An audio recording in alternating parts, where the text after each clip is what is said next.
What's up, everybody? Welcome to a little in-car vlog.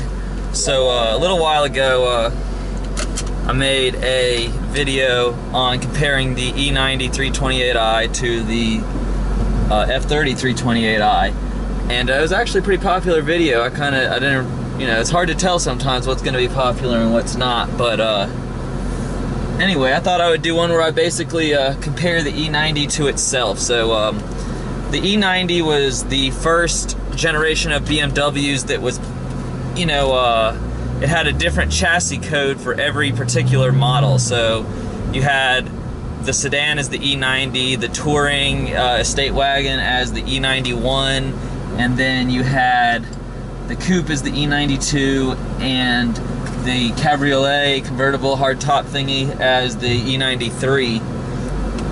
And unlike the E46 generation where everything was E46, it was E46, E46, E46, and then the new ones where it's gotten so freaking complicated with F30, F31, F36, all of this, it's so confusing. You pretty much have to be like a complete and total BMW fanatic to know the codes and everything. I mean, it's people's jobs to know that stuff and they don't even know it. So anyway, let's get right into it. So let's just kind of go sequentially. So the model debuted in 2006, and there was the 330 high output version and the 325, which was the base model, I suppose. And they both used the N52 motor, the same one that is in this car, but the 330 had a different manifold and was tuned to produce 255 horsepower and 220 foot-pound of torque. And the 325 was severely detuned to 218 horsepower and 185 foot-pound of torque. And that was, you know, just so they could sell them at different price points for marketing purposes, I suppose. So in 2007, both those models were scrapped and sort of jointly replaced by the 328, which was 230 horsepower and 200 foot-pound of torque, and still using the same N52 motor. But also the 335 debut. Now this was like the high output range topping model, and it used the N54 motor, which produced 300 horsepower and 300 foot-pound of torque, which many said was underrated, and that those numbers were probably at the wheels, not at the crank, like most car companies rate their horsepower and torque. And so the 335 continued as such until mid-2010, 2011, when the N54 was replaced with the N55 motor. So now they're both rated at 300 horsepower and 300 torque, but the major differences between these cars is, so the N54 is relatively a basic motor. It's directly based on the M54 motor from the previous generation, with basically 2 turbos slapped on it and a forged crankshaft. I mean, that's it in a nutshell anyway. And the M55 is much more complicated. It has Valvetronic, so that's variable valve lift, and it's the first instance where BMW combined turbocharging and Valvetronic in the same motor. But the N54 motor, that is like a tuner's dream. I mean, there is people running around with 700 horsepower on an N54 with just basic bolt-ons, a tune, maybe upgraded turbos, but really no engine modifications whatsoever. The motor is pretty much indestructible. The N55 numbers don't sound as impressive. I mean, 400 is pretty easy to achieve, it sounds like, but after that, there's only so much that the single turbo can handle. That's the difference too. The N55 only has a twin scroll turbo, so the N54 uses 2 distinct separate turbos. And the N55 has to run a higher boost to achieve the same numbers. I don't know the boost figures of the N55. I think it's about 10 pounds of boost. Also, in later years of the 335, there was a performance model called the 335 IS, and this model was basically a modified 335 from the factory. It had boost was upped from like about 8 pounds of boost to almost 12 pounds of boost. I believe 11.6 pounds. And horsepower is 320, torque was 332, and it also had a 7-second overboost feature, which could bump torque up to 370 foot-pound of torque. And that also used the N54 motor because BMW deemed it better for performance purposes. Same reason that it was used in the 1M, even after the 1 Series went to the N55 for the other applications. And so last but not least, we have the M3. And obviously the M3 is the range-topping high-performance model, always is with BMW, the M car.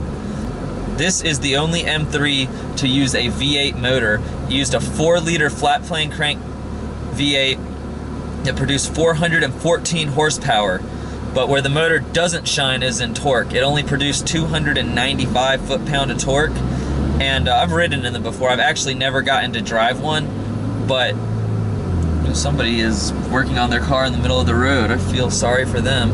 Old Chevy pickup of some sorts. Anyway, where was I? Yeah, it only produced 295 foot-pound of torque, but it revved to 8,400 RPM, so you would basically be driving, and like I said, I've never driven one, but I've been a passenger in one, and I've witnessed, there's basically nobody home until around 4,000 so RPM, and then all of a sudden the power just comes in, like, and 414 horsepower really shows you what it's about.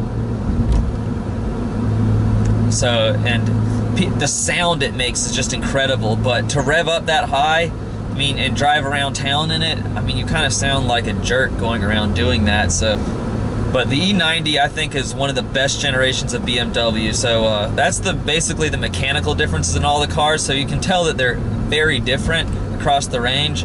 So let's get back more into like the cosmetics. So the original styling was pretty controversial when it came out, and it's grown on people now. I mean, I think most people like it now. It doesn't receive the criticism it did when it was new.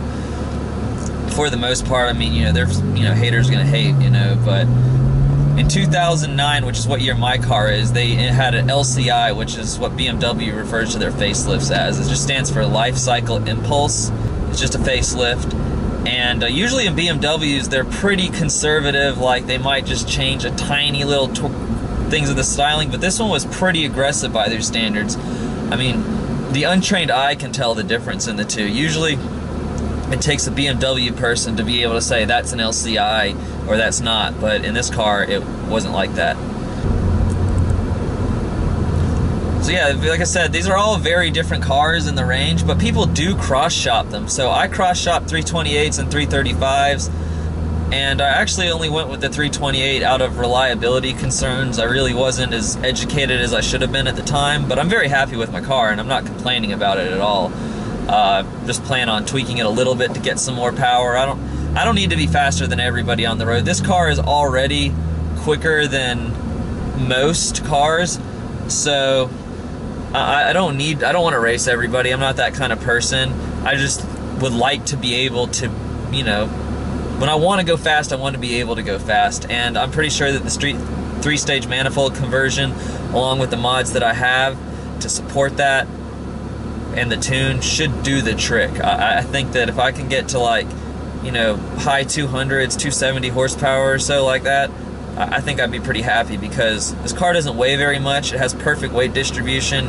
It handles really well, and it's an excellent car. The whole generation of E90s are great. I've driven 335s, and they're really fun too. I mean, that power just comes on really early. That's one thing about the M55 motor. Peak torque comes on at just 1,200 RPM. I think in the N54 it was 1,500, which is still really low. That is pretty close to idle. Peak torque in my car, I don't even know exactly when it comes on, but I feel like it's after 3,000 RPM. I mean, it needs to rev up a little bit for it to get some oomph going. But it's a very smooth linear engine, and it's the last of naturally aspirated inline sixes from BMW.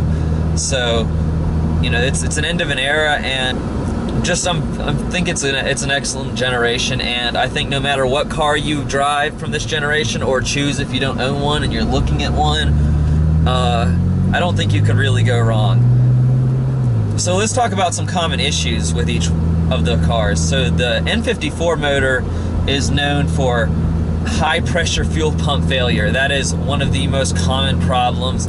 Now, it was covered under an extended warranty, and I think the problem seems to be more heavily like on 07 and 08.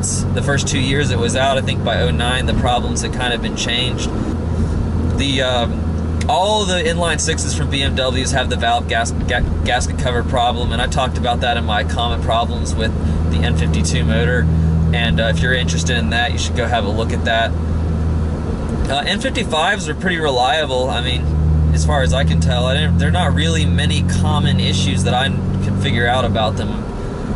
The M3 is notorious for rod bearing failure, which is a pretty expensive fix, but you can just check your oil and have it sent off to like a lab for analyzation, and they can tell you if your rod bearings are going bad.